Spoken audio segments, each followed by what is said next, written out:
ఒకటవ అధ్యాయము 3వ వచనంలో అక్కడ ఒక మాట కనబడుతుంది. చాలా కాలం క్రిందట యెహోవా నాకు ఈ విధముగా సెలవిచ్చాడు. ఏంటంటే, శాశ్వతమైన ప్రేమతో నేను ప్రేమిస్తున్నాను గనుక విడువక నీడల కృప చూపుచున్నాను అంటున్నాడు. దేవుడు తన ప్రజల ఎడల కలిగి ఉన్న శాశ్వతమైన ప్రేమను, జాలిని ఆయన వ్యక్తపరుస్తున్నాడు.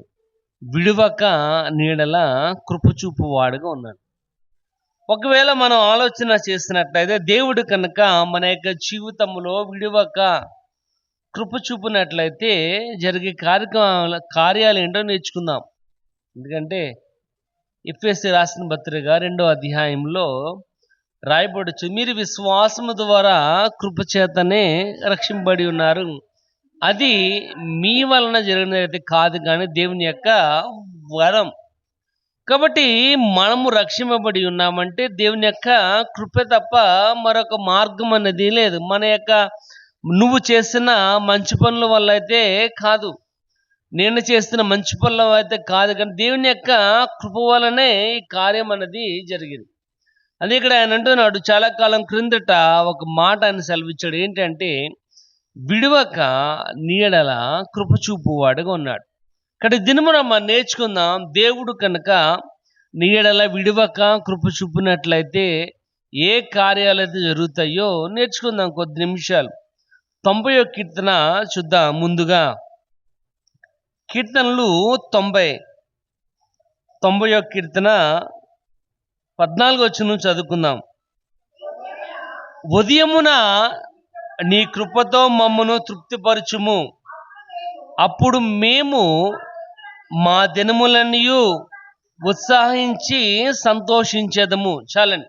ఇక్కడ రాయబడుచుంది, ఉదయమున నీ కృపతో మమ్మలను తృప్తిపరచుము, అప్పుడు మేము మా దినములన్నీ ఉత్సాహించి సంతోషించేదము. కాబట్టి మొదటిగా దేవుడు నీడల కృప చూపినట్లయితే జరిగే కార్యక్రమాల్లో మొదటిది ఏంటంటే, నీ ప్రాణమునకు సంతృప్తి అన్నది కలుగుతుంది. నీ ప్రాణానికి సంతృప్తి ఎప్పుడు కలుగుతుంది మనకి సంతృప్తి? ఒకసారి మనం ఆలోచన చేసినట్లయితే సంతృప్తి మనం ఎప్పుడు ఫీల్ అవుతాం?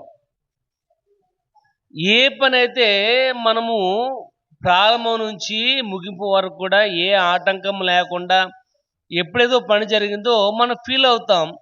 అదేంటంటే, నేను చేసిన పని, మొదలు పెట్టిన పని పరిపూర్ణంగా జరిగింది అని. ఇక్కడ దేవుని యొక్క వాక్య భాగం రాయబడుచుంది. అదేంటంటే, ఉదయమున నీ కృపతో మమ్ములను తృప్తిపరుస్తున్నావు అని.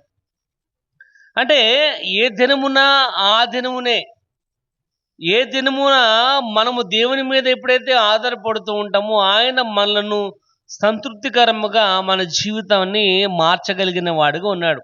అందుకని అంటున్నాడు, దేవుడు నీడల గనక కృప చూపినట్లయితే జరిగే మొదటి కార్యం ఏంటంటే, మన ప్రాణమునకు సంతృప్తిని ఇచ్చేవాడుగా, సాటిస్ఫాక్షన్ ఇచ్చేవాడుగా. అది ఇక్కడ రాయబడుచుంది, అప్పుడు మేము మా దినములన్నీ కూడా సంతోషించి ఉత్సాహించేదము అంటున్నాడు.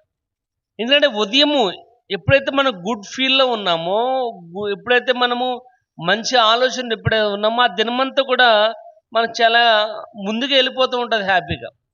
కానీ ఎప్పుడైతే మనం ఏడుస్తూ లెగుస్తూ ఉంటామో, ఎప్పుడైతే బాధతో లేస్తుంటామో, ఏంట్రా బాబు తెల్లారిపోయిందా, మళ్ళీ ఇదే శోధంలో ఏంటి అంటే, ఇంకా ఆ రోజంతా కూడా మనకి అదే ఒక రకమైన ఆలోచనతో మనం ఉంటూ ఉంటాం. మనం నవ్వాలన్నా నవ్వలేం, సంతోషంగా ఉండాలన్నా ఉండలేం. కానీ ఇక్కడ దేవుని యొక్క వాక్య భాగం రాయబడుచుంది, ఎప్పుడైతే దేవుడు నీడల గనక శాశ్వతమైన కృప చూపినట్లయితే సంతృప్తిని యొక్క జీవితమునకు కలుగుతుంది అని రాయబడుచుంది.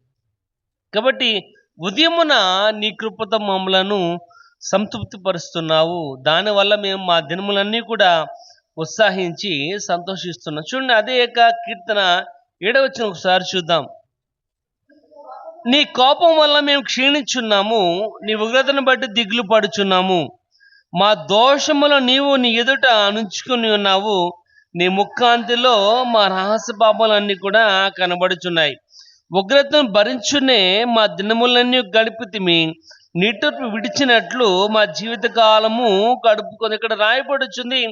మన యొక్క జీవితము కానీ చూస్తున్నట్లయితే ఇవన్నీ కూడా సాధ్యమైనవే.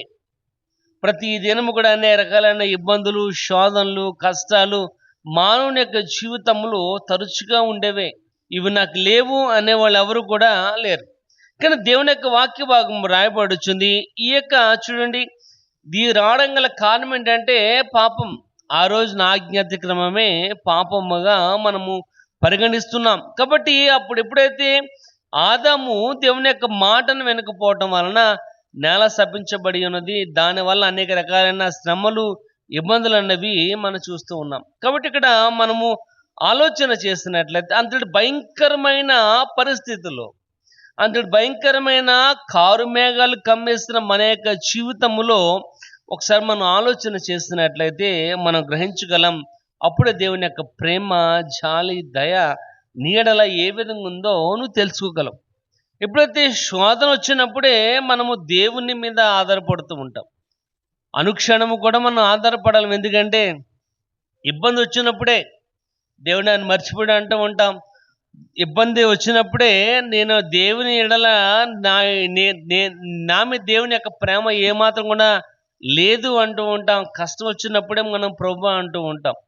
కానీ ఇక్కడ దేవుని యొక్క వాక్య భాగం రాయబడి ఇంత భయంకరమైన పరిస్థితి. ఎందుకంటే నీ కోపం వల్ల మేము క్షీణిస్తున్నాం, నీ ఉగ్రతను బట్టి దిగులు పడుచున్నాం, నీ ఉగ్రతను భరించిన మా దినములన్నీ గడిపితిమి, నిట్టూర్పు విడిచినట్లు మా జీవిత కాలం అంతా కూడా జరుపుకుంటున్నాం. కాబట్టి మన యొక్క జీవితంలో ఇవన్నీ కూడా సహజమైనవి కానప్పటికీ దేవుని యొక్క వాక్య భాగం రాయబడి వచ్చింది. శాశ్వతమైన కృపను నేను నీ ఎడల చూపిస్తున్నాను కనుక నీ జీవితానికి సంతృప్తిని కలుగజేసేవాడు ఆయనే అని రాయబడి. చూడండి 5వ కీర్తన ఒకసారి చూద్దాం.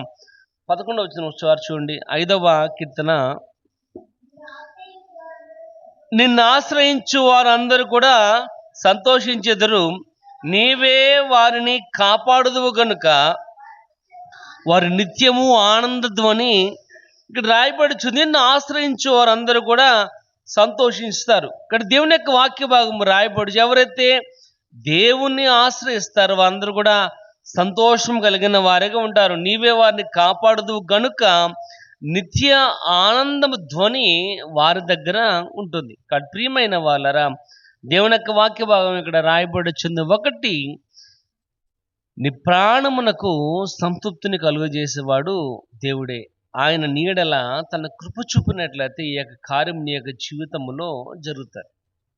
కాబట్టి ఆయన కృప కోసము, ఎందుకంటే ఆయన చెప్పిన వాగ్దానము ఎన్నడూ విడిచిపెట్టేవాడు కాదు, మర్చిపోయేవాడు మాత్రము కాదు.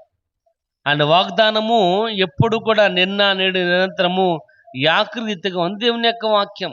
కాబట్టి ఆ వాక్య భాగము రాయబడుచుంది. ఒకటి, నీ ప్రాణమునకు సంతృప్తిని కలుగజేసేవాడు ఆయనే, ఆయన కృపే.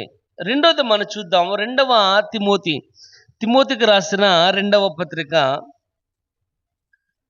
2వ అధ్యాయము, 2వ తిమోతి 2వ అధ్యాయము 1వ వచనం చూద్దాం.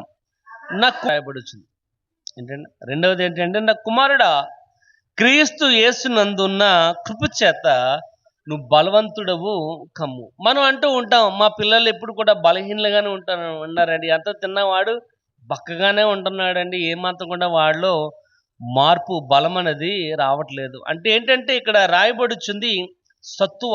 నీ యొక్క జీవితానికి ఏం కావాలంటే సత్తువ కావాలి. భూమిలో కనుక సారము లేకపోయినట్లయితే ఆ మొక్క అన్నది పెరగదు. ఆ మొక్కకి ఏం కావాలంటే సత్తువ అవసరం. అందుకే ఇక్కడ రాయబడుచుంది ఏంటంటే, నీ ప్రాణమునకు సత్తువ కలుగజేసేవాడు ఆయనే. కాబట్టి దేవుడు నీడల కృప చూపినట్లయితే జరిగే కార్యక్రమం ఏంటంటే నీ ప్రాణమునకు సత్తువ, స్ట్రాంగ్నెస్. కాబట్టి మన యొక్క జీవితములు, ఇక్కడ దేవుని యొక్క వాక్య భాగం కూడా అదే రాయబడుచుంది. నా కుమారుడా, యేసుక్రీస్తునందున్న కృప చేత నువ్వు బలవంతుడు కమ్ము. అంటే నీ యొక్క జీవితములో బలము కావాలంటే, ఆరోగ్యం కావాలంటే ఒకే ఒకటి, అదేంటంటే దేవుని యొక్క కృప. అంతకు మించి వేరొక ఏది లేదు. ఇది ఆధ్యాత్మికంగా బలాన్ని ఉచితముగా దేవుడు నీకు ఇచ్చాడు. అంటే ఇది శారీరకమైన ఆరోగ్యం అయితే కాదు. ఈ బలం ఏంటంటే శారీరకమైనది కాదు. ఈ బలం ఏంటంటే ఆధ్యాత్మికంగా నువ్వు ఇంకా దేవునిలో బలపడాలి. ఎందుకు ఆధ్యాత్మికంగా బలపడాలంటే ఎఫెసీ రాసిన పత్రికలో రాయబడుచుంది, మనం పోరాడుచున్నది మనుషులతో అయితే కాదు. మనం పోరాడుతున్నది మనిషితో అయితే. మనకేం కావాలంటే బలం ఉంటే చాలు, బాడీ బిల్డ్ చేస్తే చాలు. మనం పోరాడుతున్నది మనుషులతో కాబట్టి ఒక గుద్దుకి మనం చంపేయవచ్చు. కానీ మనం పోరాడుతున్నది మనుషులతో కాదు కానీ ప్రధానులతో, అంధకార సంబంధులతో మనం పోరాడుతున్నాం కనుక మనకేం కావాలంటే బలం కావాలి. ఆ బలం ఏంటంటే ఇక్కడ రాయబడుచుంది, అది యేసుక్రీస్తులో మాత్రమే ఉంది. ఆ బలాన్ని తీసుకోవటం అంటే నేర్చుకోవాలి. ఆ బలం మనం పొందుకోవాలంటే ఏం చేయాలి? నేర్పరిగా ఉండాలి, నేర్చుకోవాలి. ఇక్కడ రాయబడుచున్న 2వ అధ్యాయం కూడా అదే. మనం ఏ విధంగా ఉండాలి అక్కడ ఒకటి రాయబడి చూడండి.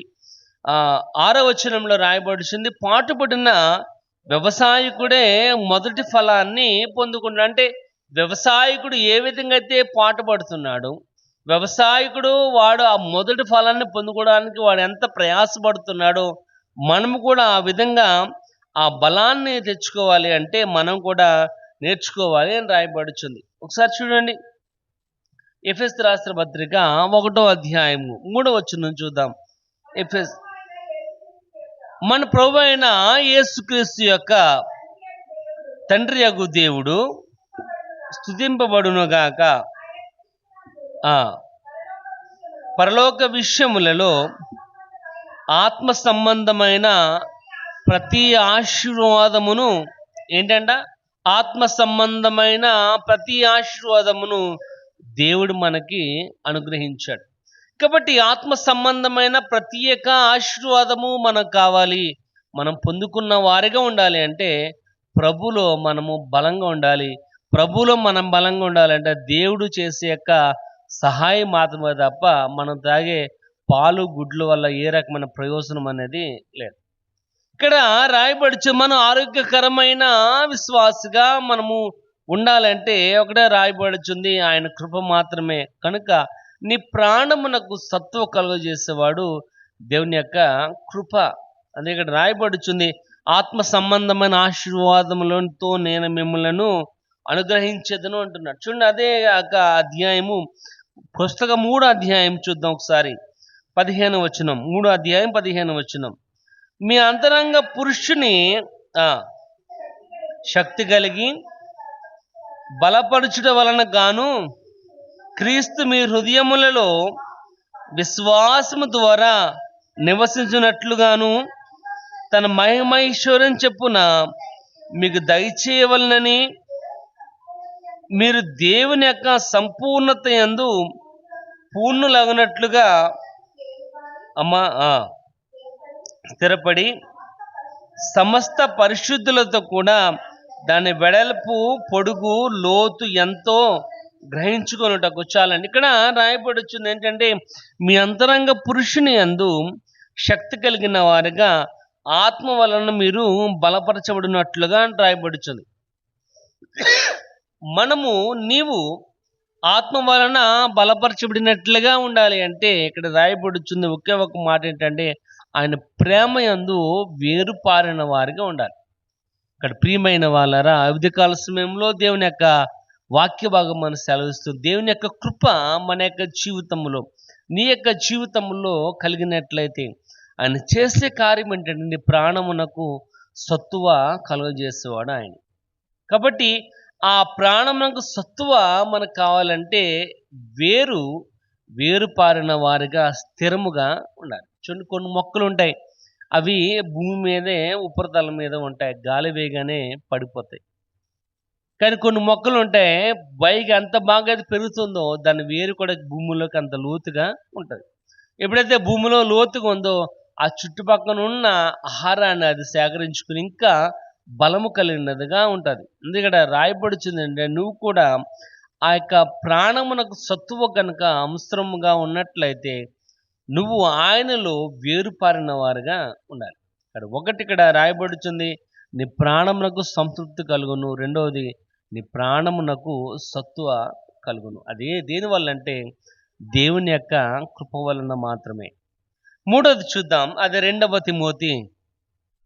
తిమోతికి రాసిన 2వ పత్రిక 2వ అధ్యాయము 16వ వచనం ఒకసారి చూద్దాం. 2వ తెస్సలోనికీయులకు రాసిన పత్రిక 2వ అధ్యాయము 16వ వచనం. మన ప్రభు అయిన యేసుక్రీస్తును మనల్ని ప్రేమించి కృపచేత నిత్యమైన ఆదరణయు శుభ నిరీక్షణయు అనుగ్రహించి మన తండ్రి అయిన దేవుడును మీ హృదయములను ఆదరించి ప్రతి సత్కార్యమందును ప్రతి సద్వాక్యమును మిమ్మల్ని స్థిరముగా నుంచునుగా. ఇక్కడ మూడవదిగా మనం ఆలోచన చేస్తున్నట్లు ఇక్కడ రాయబడుతుంది, మనలను ప్రేమించి కృపచేతనే, చూడండి, ఆయన మనల్ని ప్రేమించి కృపచేతనే నిత్యమైన ఆదరణయు శుభ నిరీక్షణ అనుగ్రహించును అని రాయబడుతుంది. అంటే మన యొక్క జీవితమునకు, నీ ప్రాణమునకు సంతోషము కలుగజేసే దేవుని యొక్క కృప మాత్రమే. ఇక్కడ రాయబడుచున్న మాట, అది మన ప్రభు అయిన యేసుక్రీస్తును మనల్ని ప్రేమించి కృపచేత నిత్యమైన ఆదరణ శుభ నిరీక్షణయు అనుగ్రహించిన మన తండ్రి అయిన దేవుడు అంటున్నాడు. ఇక్కడ మన యొక్క జీవితంలో ఆదరణ, శుభ నిరీక్షణ, అది మన యొక్క జీవితంలో కలగాలని దేవుని యొక్క కృప వలన మాత్రమే అని రాయబడుచుంది. ఇక్కడ దేవుని యొక్క కృప నీ యొక్క జీవితంలో ఆదరణ, శుభ నిరీక్షణ స్థిరపరచువాడు కొన్నాడు. అందుకే 94వ కీర్తనలో రాయబడుచుంది, నీ అంతరంగములో అనేకమైన బాధలు హెచ్చుగా ఉన్నప్పటికీ నీ గొప్ప ఆదరణ నా యొక్క జీవితమునకు నెమ్మది కలుగజేస్తుంది. కాబట్టి మన యొక్క ప్రాణమునకు సంతోషము కలుగు చేసేవాడు దేవుని యొక్క కృప మాత్రమే. అందుకే ఎఫెసీయులకు రాసిన పత్రికలో పౌలు అంటున్నాడు, మీరు విశ్వాసం ద్వారా కృప చేతనే రక్షింపబడి ఉన్నారు. అది మీ వలన జరిగినదైతే కాదు, కానీ దేవుని యొక్క వరం. కడు ప్రియమైన వాళ్ళరా, చూడండి 32వ కీర్తన 11వ వచనం చూద్దాం. 32వ కీర్తన 11వ వచనం,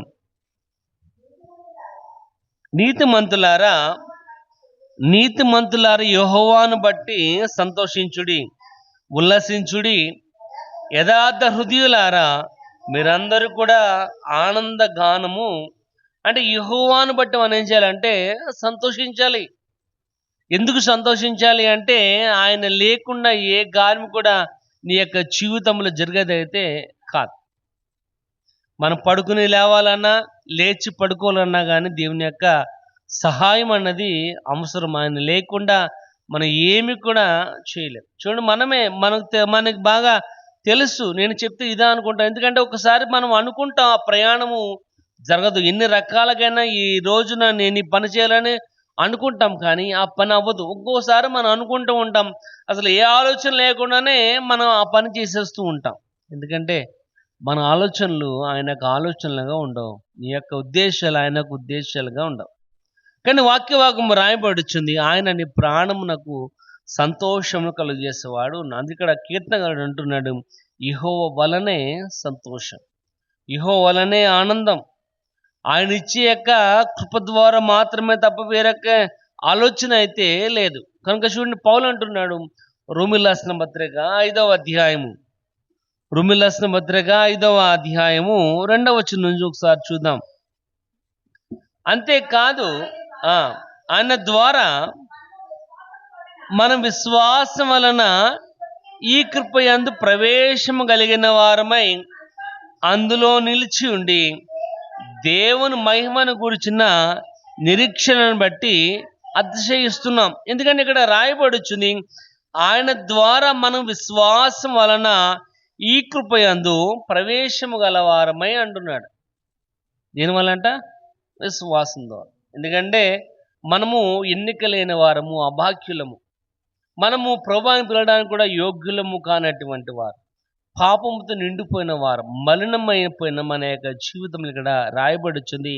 ఆయన యొక్క కృప ద్వారా మాత్రమే మనకి ప్రవేశం.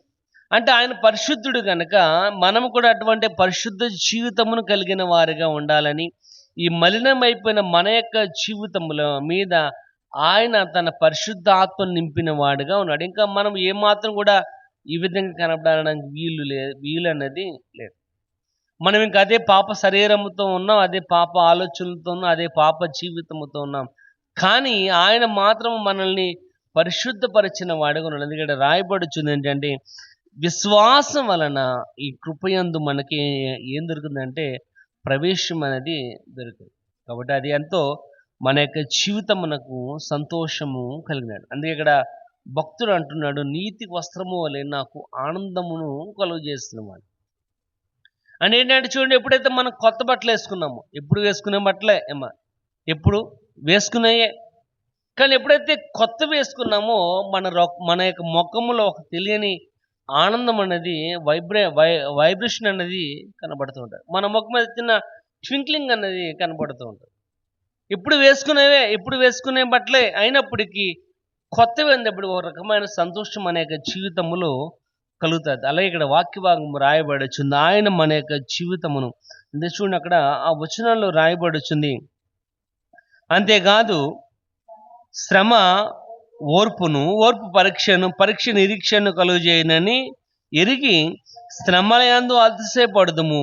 ఎందుకనగా ఈ నిరీక్షణ మనలను ఏ యొక్క నిరీక్షణ అయితే మనకి ఇచ్చాడో, ఏ యొక్క నిరీక్షణ బట్టి మనము నడుస్తున్నామో, ఈ నిరీక్షణ నిన్నెన్నటి కూడా సిగ్గుపరచదు. అందుకని దేవుని యొక్క కృప నీ మీద అత్యధికంగా కుమ్మరించువాడుగానే ఉన్నాడు. చూడండి, అక్కడే మాట రాయబడుచు, మనం అనుగ్రహింపడిన పరిశుద్ధాత్మ ద్వారా దేవుని ప్రేమ మన హృదయంలో కుమ్మరించబడుతుంది. ఇక్కడ ప్రియమైన వాళ్ళరా, అది ఆయన నీ ప్రాణమునకు సంతోషమును కలుగు చేసేవాడు ఉన్నాడు. కాబట్టి ఎన్ని ఇబ్బందులు శోధనలు వచ్చినప్పటికీ ఇక్కడ రాయబడుచున్న మాట, శ్రమ ఓర్పు పరీక్ష నిరీక్షణను కలుగు చేశాడు. కనుక శ్రమల మీద మనము అతిశయపడిన వారిగా ఉండాలి. ఎందుకంటే మన యొక్క జీవితమునకు ఆయనే సంతోషమును కలుగు చేసేవాడు ఉన్నాడు. కాబట్టి ప్రియమైన వాళ్ళరా, ఈ ఉదయకాల సమయంలో దేవుని యొక్క వాక్య భాగం రాయబడుచుంది. చాలా కాలం క్రిందట ఆయన ఒక మాట నీకు సెలవిచ్చాడు. అదేంటంటే, శాశ్వతమైన ప్రేమతో నేను నిన్ను ప్రేమిస్తున్నాను గనుక విడువక నీడల కృప చూపువాడుగా ఉన్నాడు. కాబట్టి దేవుడు నీడల కృప చూపినట్లయితే జరిగే కార్యాల్లో మొదటిది ఏంటంటే, నీ ప్రాణమునకు సంతృప్తిని కలుగజేయండి, నీ ప్రాణమునకు సత్తువ కలుగజేయండి. మూడవది, నీ ప్రాణమునకు ఆనందమును సంతోషమును కలుగు చేసేవాడు ఉన్నాడు. కాబట్టి ప్రియమైన వాళ్ళరా, దేవుని యొక్క కృపను మనము అలక్ష్యము చేయకు, దేవుని యొక్క కృపను మనం ప్రక్కన పెట్టు. ఎందుకంటే ఆయన లేకపోతే ఏమి కూడా లేదు. తన యొక్క ప్రేమను దినములు గడిచిపోతున్నప్పటికీ, సంవత్సరాలు గడిచిపోతున్నప్పటికీ, ఎన్ని యుగాలు అయిపోతున్నప్పటికీ ఆయన ప్రేమ ఎప్పుడు కూడా స్థిరముగా నమ్మకముగా ఉంది. ఎందుకంటే 1వ యోహాను పత్రికలో రాయబడుచుంది, దేవుడు ప్రేమ స్వరూపి అని. దేవుడు ప్రేమ స్వరూపి. ఆయన ప్రేమ స్వరూపి కనుక నువ్వు ఉండవలసిన స్థానములో ఆయన నిలబడి నీకు ప్రతిగా ఆయన తన ప్రాణాన్ని అర్పించిన వాడుగా ఉన్నాడు. దాని ద్వారా మన కృపను పొందుకున్న వారిగా ఉన్నాం. ఇది మనం చేస్తున్న మంచి పనుల వల్ల అయితే కాదు, కానీ దేవుడు నీడలా చూపిన వాత్సల్యము ద్వారా మాత్రమే. కాబట్టి అటు కృపను దేవుడు మనకు అనుగ్రహించాలని ప్రార్థన చేద్దాం. దేవుడు